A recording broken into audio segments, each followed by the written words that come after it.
Go, Fritz. The Bears are who we thought they were. The Bears. The Bears. I am the great Cornholio. We'll see what happens. Playoffs? See, Sean McDonough, Jay Billis. Goats!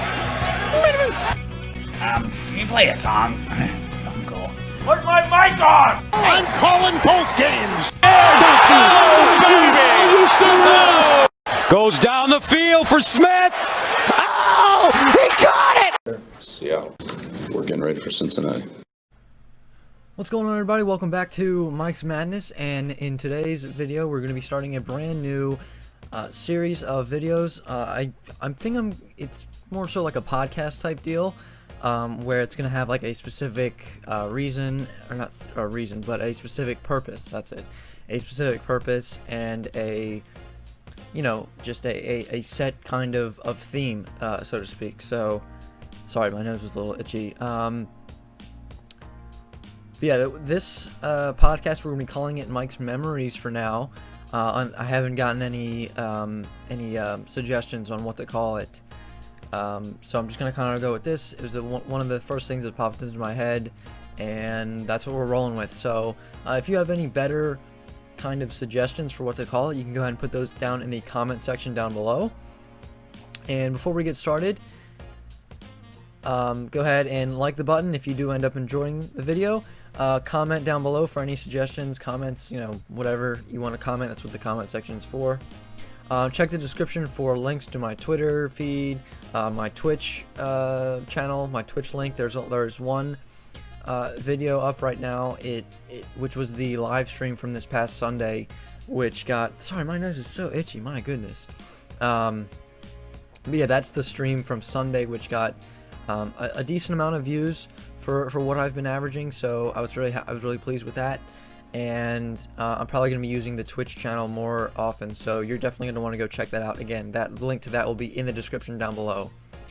And I don't think there's any other useful links down there, but yeah, check out the description down below for the links to those various things. So other than that, I'm trying to think of what else I want to kind of get rolling here before we jump in, and I think that's it. Again, just check the description, like, comment, subscribe for more videos, and yeah, that's really all I can think of right now. So without any further ado, let's get right into the video. And so again, this is Mike's Memories. This is season 1, episode 1, and the reason that I say season is, well, I'll kind of get to that in a little bit, but it's because this is going to be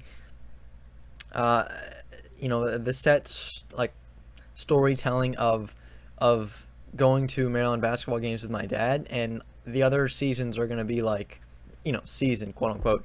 The other ones are going to be like, you know, when we went to hockey games and football games and stuff like that, like those other kind of other trips that we've done and those funny stories from that. But yeah, the first season is going to be just basketball, just the different things that we've you know, crazy things that have happened from going to basketball games, all the lessons I've learned, all that cool stuff. That'll just be from basketball only for the first season. And again, I don't really know how long it'll take me to record and produce each episode. The first step, I think, as I record more and more episodes, it'll become more and more involving to edit and make, because, you know, as we get further into the timeline, and we'll get to that in a bit, the more and more like pictures and stuff that I have that I want to put up. So it'll as we make more episodes, it'll take a little more time to make each episode. But yeah, you'll get that when we kind of understand it all. So once we get into it. So without further ado, let's get right into it. And as I mentioned, a timeline, and yes, there is an entire timeline to this. There you go. As I said, the timeline. There is a whole timeline and everything to this. From about 2008, and again, when I say circa, I mean about. It's, you know, early on, I don't really have like a vivid memory of exactly what year it was when we started going. But my dad had been going to Maryland basketball games long before I have, obviously. He had been going when Maryland was in Cole Fieldhouse. So, and him going to the Maryland basketball games was kind of a bonding experience for him and his dad. So he kind of did that with me because of, you know, what he had done with his dad. So I guess it's kind of like a tradition kind of thing. And so in 2008 to about 2013, I'm not sure if I think 2013 was probably the last year. Like 2013 to 14 was kind of like it was either 13 or 14 when the first era ended, and I call that one the Upper Deck era. When those were my first Maryland basketball games that I went to, learning the game. And Gary Williams, the legend, Gary Williams was just ending his coaching career, and Mark Turgeon was just starting his career. So you know those games involved players like James Gist, who that was like the first couple seasons that I went to those games was watching James Gist. Like that is my first. James Gist is the first player that like I remember watching as I went to the game. And you know, I always wanted a James Gist jersey, but I never got one because the way that they did jerseys back then at the team store was only like 2 players, and he wasn't one of the players that they made jerseys of for, you know, to sell. I also remember going and seeing Grievous Vasquez play, Eric Hayes, you know, all those things. And you know, but we were in the upper deck. We were in the, you know, not the lower bowl of the stadium, but the upper deck. And it is kind of funny as we get into the later stories that my dad went, you know, I wonder what it would be like to sit down on the floor. He goes, it's such a different way of watching the game, all the way up here in the nosebleeds. He goes, imagine how awesome it would be to sit on the floor. And he was just kidding around, like he was well, not kidding around, but he was saying that in like a jokingly manner because he kind of I guess he thought that we would never make it down there. But as you see on the last era, we did end up making it there. But yeah, those were my first Maryland games that I ever went to. It was a great bonding experience. Got to spend some time with my dad. You know, he still does now, but you know, he works so much, and you know, come home late, and you know, even on the weekends, and sometimes on like, you know, a Thursday night or whatever, if I didn't have school the next day on like, you know, winter break was just starting or whatever, it was always a good thing to kind of, you know, spend that time with him when, you know, he was always at work. So but yeah, it was just, you know, and it's kind of funny because he didn't even really know if I would like the games. He was just, I think he told me something like, you know, I don't know if you know, you probably will get bored of this, but no, I did not get bored of that. It was definitely one of my favorite things to do, and it still is, but I haven't been to a game in a long time. That was about 5 or 6 years, from 2008 to 2013. It may have even been earlier. It may have been 2007 when I went to the first game. I don't like 100% remember because I mean, again, that was, you know what, 15 years ago, or sorry, a little under 15 years ago.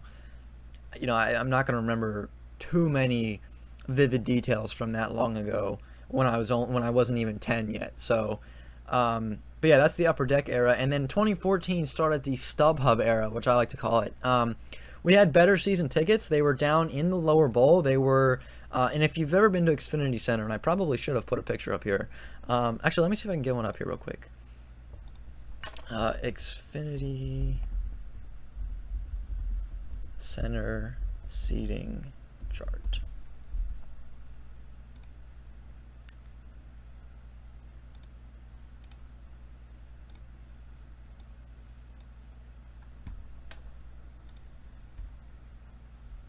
Okay, so here you go. This is the Xfinity Center seating chart. Now, back then it was called Comcast Center, and then it changed to Xfinity Center. But, so right here, oh, you can't see my cursor, but the red seats, the red ones that are to the left on your screen, that is the student section, like, wall, they call it the wall. We had the season tickets right there in section, I know it's a little blurry, but it was in section 107 in the black on the opposite side. So that's where our season tickets were. Really good season tickets. They were way better than being in the upper deck. But for Dad, that wasn't good enough for him. He, I don't know. I mean, I guess he knew what StubHub was, but I guess he never really checked it out. And well, I guess I don't know what happened, but one day he started checking out StubHub, and the guys who had the courtside tickets for not really the conference games, and this was also 2014 is when Maryland started in the Big Ten. That's when they joined the Big Ten. So yeah, so I guess the rich people down there at the courtside seats, they sold their tickets for the non-conference games, the cupcake games against teams like Fordham and trying to think of another team like let's see what's on the schedule. Stony Brook, Towson, like those teams that are cupcake games. I guess they either didn't want to go or they were on their yacht that day, or I don't know what was going on for them, but it didn't matter for us. We popped on those tickets, and it was really funny because and this is just like a preview. This is just a short preview of each of the little eras that I like to call them. And it was just funny, like getting ready for bed, and then you hear Dad down in the kitchen like cheering and like getting all excited, and I'm like, what is going on at like 11:30 at night? I'm trying to go to bed. Like, what is this? And he's running around the house. He's like, oh, I found him. Like getting so excited because he was constantly on StubHub, like a few days before the next game, seeing if anybody had dumped off their courtside tickets. And it was really funny that, just the things that we get excited over is when some old guy sells us tickets on a website. But that was really funny, and we started getting down to the courtside seats, and it was just funny looking back at and what he had said, like 5 years ago when he said, "Oh, imagine what it'd be like to sit down there," and being on StubHub down there, or getting on StubHub to sit down there. You kind of would get these looks from the other rich people. We call them the OWGs. You can think of that one of two ways. You can think of it as old wealthy guys or old white guys, however you want to interpret that. They would kind of look at us like, what? Like, it was almost like a club down there. Like, when we were down there, it was kind of like, hey, what are you doing here? You don't belong here. Like, what? Who's this guy? And it was really funny that it was just like, a whole, I think my grandfather called it a fraternity because, everybody would be hugging each other and everything. And those are the friends of the program down there that get to sit down there. But it was just kind of funny that we just like infiltrated that area. And, my dad had always been on StubHub, like constantly refreshing and seeing if anybody had dumped their tickets off. And, and not only did he do that for the home games, but he did it for road trips too. And we got some pretty good seats for road trips as well. But road trips and all that other stuff, all the other experiences down there at the StubHub era, we'll get to that in another couple episodes. But yeah, just that was another point in time where we had great season tickets, but we had higher aspirations. We wanted to get on the floor. And then 2019 to now, although we haven't been to a game since last March, we got my dad got the season tickets, but they were courtside season tickets. And it's funny, down there, I actually forgot about this till just now. Down there, it's really nice seats, like not just close to the action, but really comfortable as well. And when you get season tickets, you get a little magnet on the back of your seat, kind of like marking your seat, like it has your name on it. Like, if some random guy is trying to steal your seat, it's like, hey, that's my seat. It literally has my name on it. The old saying, well, this is your seat, I don't see your name on it. Well, we had our names on the seats, and if you don't believe me, here it is right here. Oh, there you go. So, yes, it was row 2. They had 2 rows of 4 seats, but row 2 and row 1 are not very much different, and it was just an awesome experience being down that close. And you know what, it was one of those things like, the old WGs cannot look at us and say that you don't belong here anymore. We belong. So we were kind of being we kind of got to be part of the OWG fraternity, as my grandfather calls it, that that's down there. And when I say that, I mean that I mean that in the slightest. We are not the biggest donors of the program, but it was just kind of really cool to be like down there for every game, guaranteed to be down there for every game if we would go, and not have to rely on some old guy to dump his tickets on a website. So yeah, that was just, the highlights of the eras that I call them. And again, we're going to get into more stories on each of those in various episodes. That's the whole point of this podcast. And in this episode, we're kind of doing a little introduction of introduction of the different, timeline and the years and everything. And we're also going to get to a couple of the stories from the Upper Deck era. And I'm pretty sure that all most of the stories from the Upper Deck era, I'm going to tell all of them today. And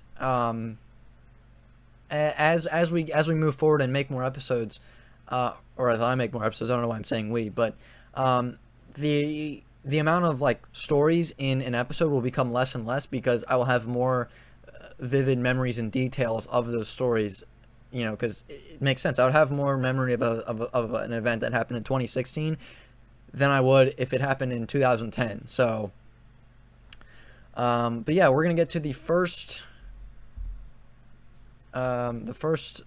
big story that happened in 20. Actually, I don't remember when this happened, but this was probably between 2008 and 2010, probably around there. And there was this couple in front of us, and we, again, this is the Upper Deck era, mind you, so this was early years. We were there. It was a key game, ACC conference game. As I mentioned, I can't remember a lot of vivid details from the earlier years, but it was a key game, ACC conference. It was definitely either Georgia Tech, Wake Forest, Virginia Tech, or Boston College. And as Maryland always seemed to get how do I put this delicately? We always seem to not get the best calls from the referees, no matter if it was the ACC or the Big Ten. And this game was another example of that. We were getting, bad calls made against us, bad calls for the other team. So we were yelling at the refs, yes, from the, 500th row of the stadium. We were still booing and still yelling at the refs. And it was a terrible call, to be fair. And again, I know I don't remember it vividly, and I don't remember it specifically, but trust me, it was a terrible call. I know it. I know it in my heart that it was a terrible call. The whole stadium was booing. The whole place was going crazy. The student section was telling the refs what they should do to themselves. And the guy in front of us turns around. So we're yelling at the refs. We're giving it to them, even in the Upper Deck, in section like 230 or whatever. And the guy in front of us turns around and goes, could you keep it down a little bit? My wife is trying to read. My dad goes, what? Trying to read? Like, my dad just lost it. It was already a bad game. The refs were not doing us any favor. And then the guy turning around and telling us to be quiet. Us, not the guys next to us, not the people behind us, or not anybody else, but us specifically, for some reason, that we needed to quiet down. Because his wife was reading. My dad he just lost it. He goes, what? Reading? You're reading at a basketball game? Like, he just went at it. And the guy was just like, yeah, it's she's really trying to read. And like, I don't know, all this garbage. And he just goes, listen, dude, like, this is not the place to be reading your book, okay? And the wife didn't turn around, but it was the husband that turned around. And my dad, and I agree with him, like, who takes a book to read at the Maryland game, much less an ACC conference game? It wasn't like we were playing, Towson State or it wasn't like we were playing Drexel or whatever. You know what I mean? Like, we weren't playing some cupcake. We were playing an ACC team. We were playing a conference schedule. It was a big game. And like, if you want to read, you should just stay home, And yeah, I mean, I don't know. I mean,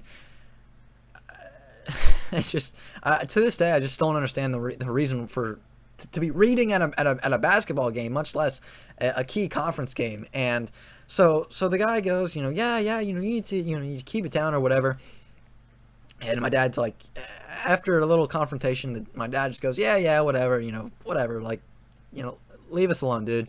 And we looked around us to see if anybody else was like thinking like, yeah, you need to chill out and relax a little bit. And everybody else was confused, like looking at the guy who told us that we need to be quiet. They were looking at him like, who's this guy think he is? Who's he talking? What's he? Everybody else was just as confused as we were. And it's just, Yeah.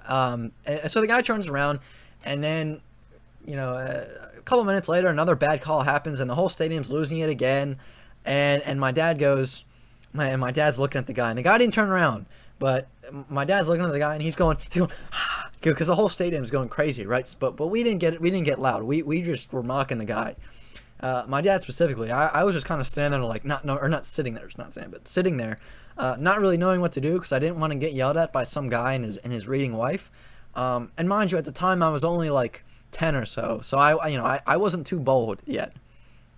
And so the whole stadium's going crazy, booing and everything, and the guy didn't turn around, like I said.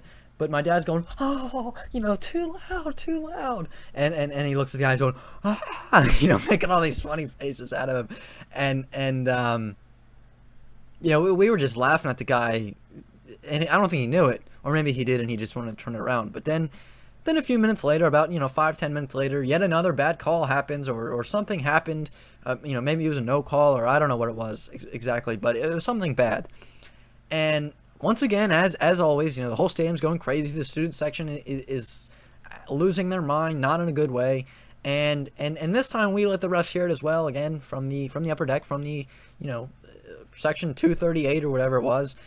We were still going to let the refs, you know, hear it, even though they didn't hear it. But and the guy turns around and goes, you know, like, seriously, like, you need to relax. Like, my wife's trying to read, and the wife was reading the whole game. Like, she was real committed to this book she was reading. And I to this day, like I said, I just don't understand why you. I mean, I understand if you want to read the book at halftime or during timeout or whatever, you know, when they're not playing the game, or you know, whatever. I don't care, but you know, or if you want to bring the book to the game, I don't care. Just don't turn around and tell everybody to be quiet when it's your choice to bring the darn book to the game. It was just, it's crazy. And so the guy turns around again and is like, you need to be quiet, you know, like, my wife's really trying to read, and you know, all this stuff. And my dad goes, listen, pal, if you got a real problem about us booing, he goes, we can meet outside after the game and talk about it in an alley. Like, he just went off on the guy because he was sick and tired of him turning around and telling us to be quiet when the whole stadium is loud. And, like, honestly, it's a sporting event. Like, people are going to get loud, you know what I mean? Like, this isn't some civilized thing where everybody's like, you know, all quiet and proper and everything. It's not like, you know, a bad call happens, like, oh, what a terrible call that was. I don't agree with that. Like, come on, you know, you're not gonna be you know, real quiet and everything about it. You're gonna get upset and you're gonna get loud. I mean, it's a sporting game, or it's a sporting event. You know, those things are going to happen, whether you bring the book or not. And so my dad, like, just went off on the guy because he was sick and tired of the guy, like, you know. And think of this as well. As I said, my dad worked a lot. And he still does. He still works very hard, and he probably works harder now than he did back then. I don't know. You know, I'm not going to get into his whole working career, but you know, a hard week of work, doing all, you know, working, you know, 60 hours or whatever it was, or you know, and then going to a Maryland game to finally do some kind of relaxing, some kind of, you know, spending his free time in a way that he wants. And then there's this guy telling him that he needs to be quiet, and he's just like, God, like, what, you know? So, but after my dad let the guy hear it, the guy turned around and he didn't bother us the rest of the game. And when my dad went off on the guy the second time, everybody else around us was like trying hard not to laugh, and like they were kind of chuckling and smiling because they knew that the guy was like being ridiculous, you know. And not even the guy, but like the woman too, like reading at a Maryland game, like, what is wrong with you? But I was sitting there, I was laughing at my dad because and then, you know, then when the guy turned around again, he was like, you know, making all those faces and everything, and you know, he would turn around and look at everybody else that witnessed the crazy event. He would turn around and be like, shh, you know, just mocking the guy because he was acting absolutely ridiculous. And yeah, just, you know, to this day, it's just something that we always look back on and laugh about because just absolutely crazy and just ridiculous that you would bring a book to the Maryland game. And you know, it wasn't like Maryland was terrible either. Like, Maryland was, and they weren't great. They weren't like the top 10 team in the country or whatever, but they were, you know, they were decent. They would give themselves a fighting chance every game. So it wasn't like we were the worst team in the country and you could just come in as a fan and be like, oh, we're gonna lose today. There's no point in you know, wasting my breath over what's gonna happen. And you know, so it just didn't make any sense that this wife was, you know, bringing the book to the game and like, you know, I just if you're gonna bring a book to the basketball game, just stay home. Just don't even bother. Or if you are going to bring the book, don't get mad at people when they are enjoying the game. You know what I mean? Like, but anyway, and after that game, the other funny thing about that is we never saw the guy again. After that, I think he got a seating upgrade, we'll say, because again, we didn't see him ever again. I think we saw him one time walking down closer to like for a better seat. So I think he definitely went and got a seating adjustment after that game, because we never saw the guy again. And maybe a blessing in disguise as I think the second time we saw that guy walking down to a different seat, I think the wife had a book under her arm again, and we were just like, thank goodness we don't have to deal with that crazy lady reading a book again, because, you know, now it's like we're going to the game to enjoy the game, and now it's like, oh, you have to be quiet because somebody else chose to bring a book to the game. Made no sense. But that was like that was probably the first vivid memory of something crazy happening, other than going to the game and watching James Gist play, one of my, like, the first favorite player that I had.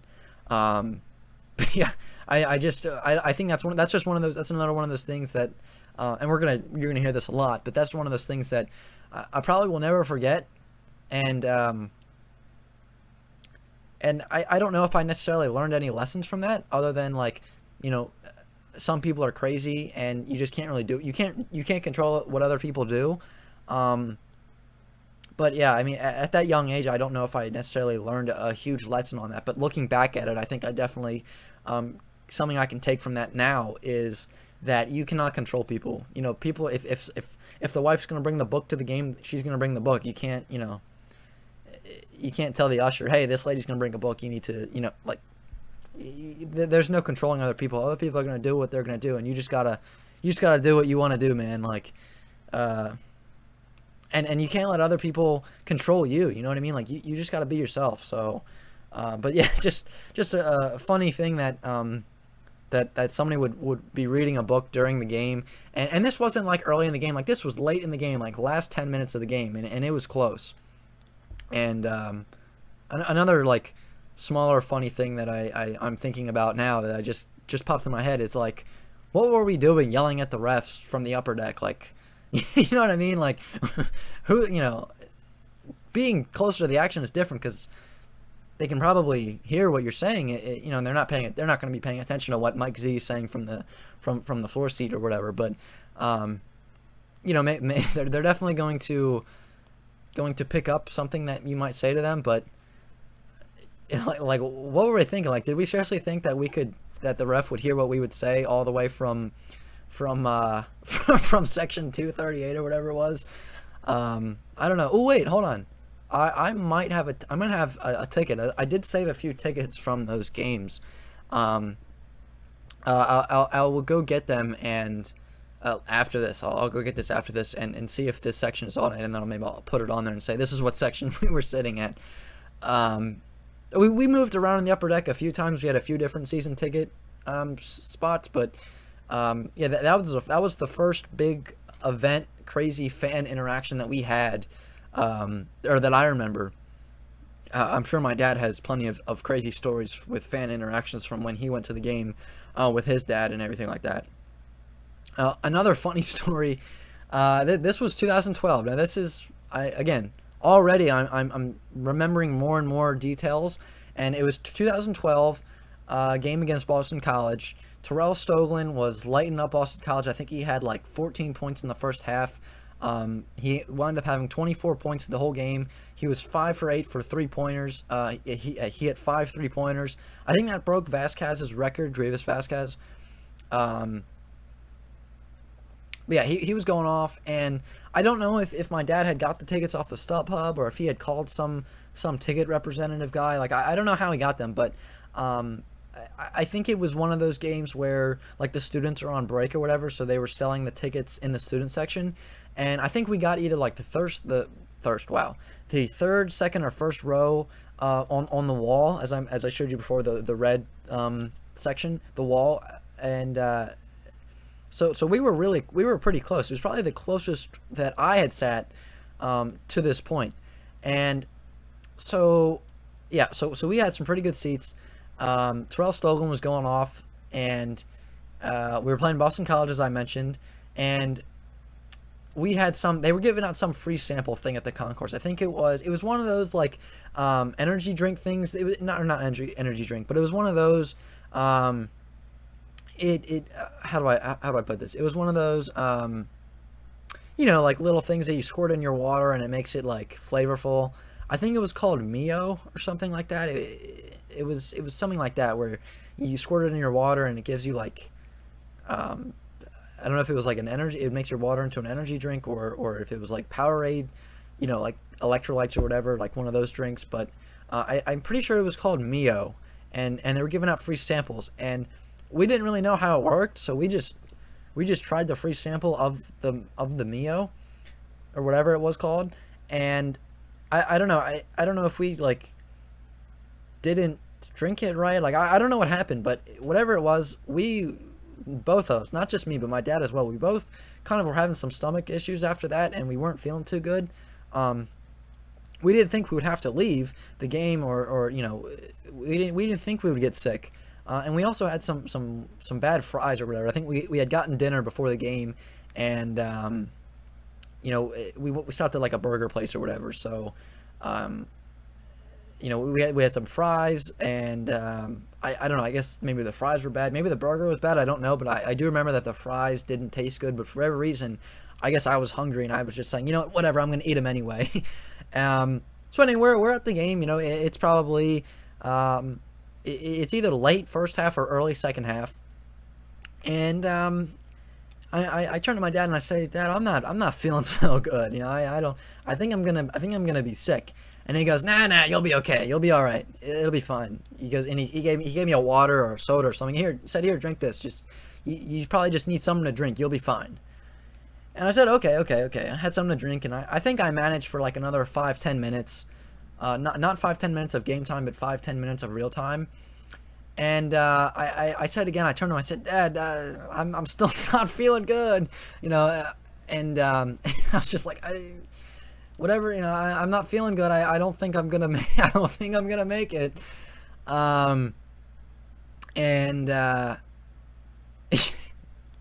Yeah, so I said, he goes, no, listen, he goes, trust me, you'll be okay. I think he said something like tough it out or something. He was like, no, you'll be okay, you'll be all right.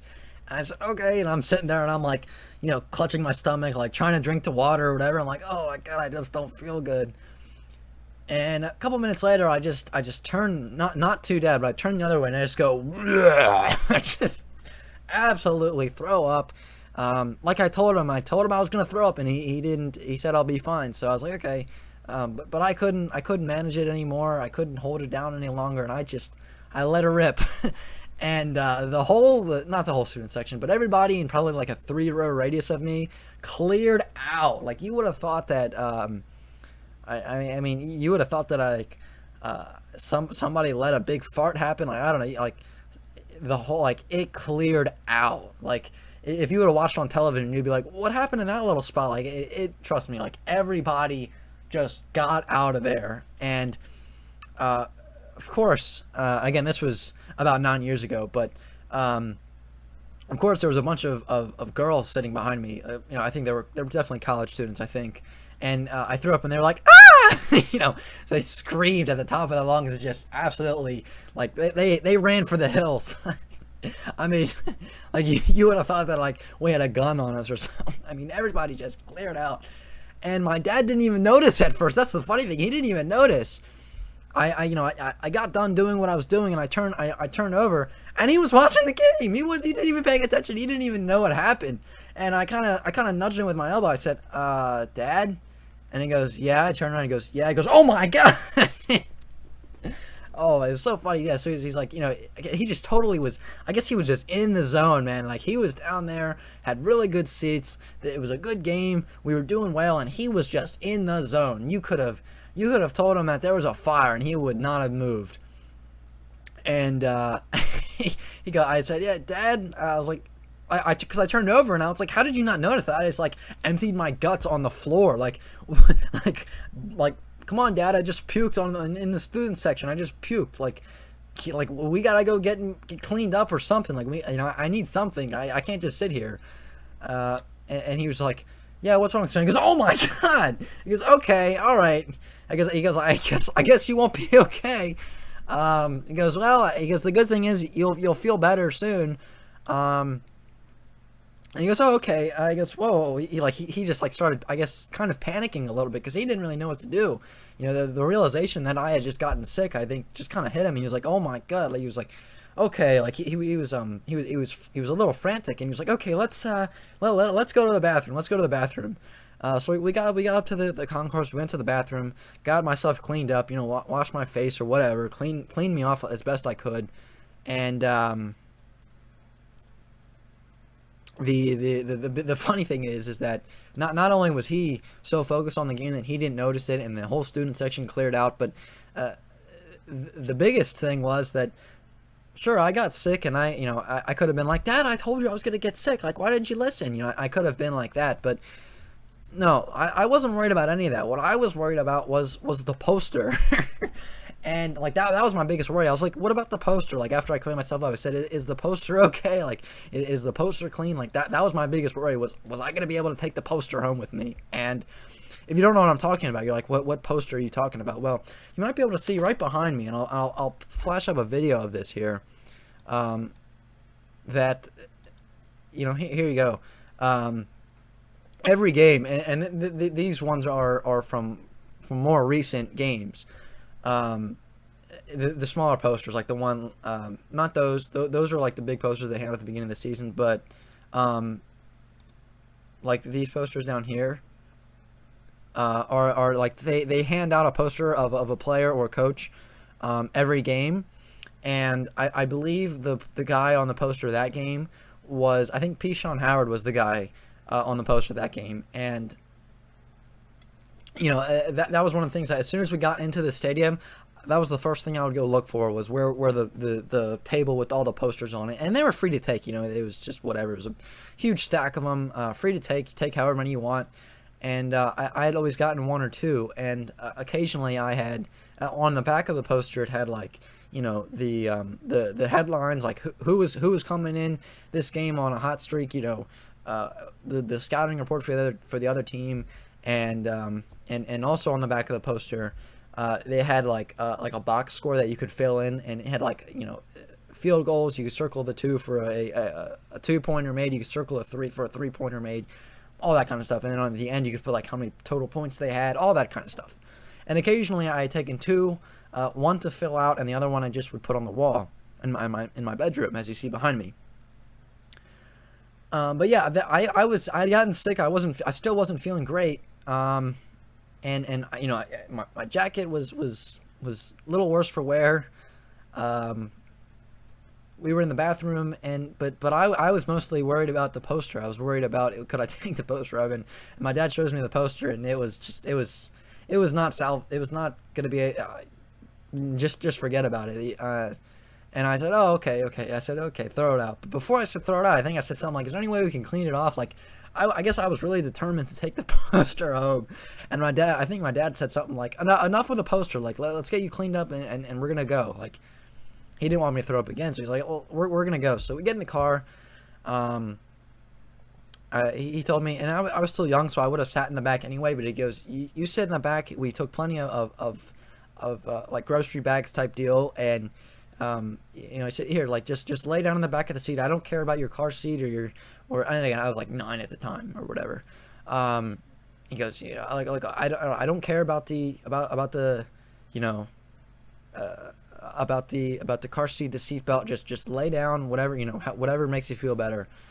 You know, we got a couple bottles of water, and I was trying to drink the water, and we were in his Mazda 3. He had a black Mazda 3. I think it was fairly new as well, and I was not done getting sick, as I think I got sick a few more times in the car, and I think part of it probably had to do with, like, being in the car. Like, car sickness probably had something to do with it, or it didn't help. But yeah, I got sick a few more times in his car, and his car smelled really bad after that game, and you know, we tried cleaning the rugs out of the car, and we tried putting those little, you know, those little Christmas tree air fresheners in there, but that wasn't working. And we ended up having to trade in the car a few months later for another Mazda 3. And then I think the next Maryland game we went to, he goes, look, we're taking the Mazda 3, but do not get sick in it this time. We are not having you throw up in this car as well. So, but yeah, that was one of those things. And again, at the time I didn't really learn any lessons from that, but looking back at it now, I probably can say that, you know, even if you think you know what's going to happen, or you think you know what you're doing, listen to other people. You know what I mean? Like me telling my dad, like, I'm not feeling so well, I think I'm going to be sick, and he was just like brushing it off, like, no, you're going to be fine. And nothing against him, like I probably would have done the same thing. You know, I'm not saying that, like, you know, I'm not criticizing what he had done. I'm just saying that, like, the one lesson I can take away from that is, like, if people are telling you something over and over again, like, take a step back and you know, listen to them and try to you know, take it into consideration. But again, nothing against what he had done. I probably would have done the same thing if I was in his shoes. But yeah, it's just really funny. No, you'll be okay. And then I just absolutely throw up all over the student section. So yeah, other than that, thank you for watching this video. I do appreciate it. If you did enjoy, leave a like. That would be greatly appreciated. Sorry that my face is so, like, pale. I'm not actually that pale. It's just I have all the shades closed for better, like, lighting area, and the screen is just so bright that it's reflecting right in my face. But anyway, thank you for watching this video. I do appreciate it. Like if you did enjoy. Comment down below. That's always welcome. Subscribe for more videos and share with all your friends and family, and that would be awesome. And other than that, I will be back in the next video. See you next time. I'm out.